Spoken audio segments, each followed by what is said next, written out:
હે પાર્થ, યુદ્ધ માટે તૈયાર થાઓ. આપણે વિજય પ્રાપ્ત કરીશું.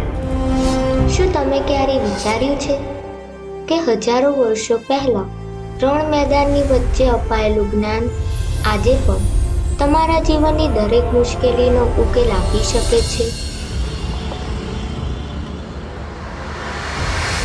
અર્જુનનો એ વિષમ માત્ર એનો ન હતો, એ તો આપણો પણ છે.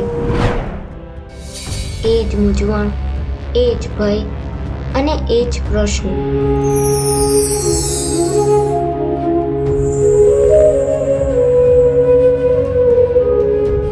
હવે સમય છે એ અવાજને સાંભળવાનો, જે અવાજ આપણને અસત્યથી સત્ય અને અંધકારથી પ્રકાશ તરફ લઈ જાય છે.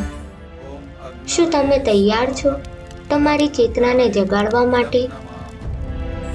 મુક્ત વાણી પ્રસ્તુત કરે છે શ્રીમદ ભગવદ્ ગીતાના શ્લોકોનું સરળ ગુજરાતી વિશ્લેષણ. ચાલો સાથે મળીને ગીતાનો સંદેશ ઘેર ઘેર પહોંચાડીએ. મુક્ત વાણી ચેનલને સબસ્ક્રાઇબ અને ફોલો કરો. જય શ્રી કૃષ્ણ.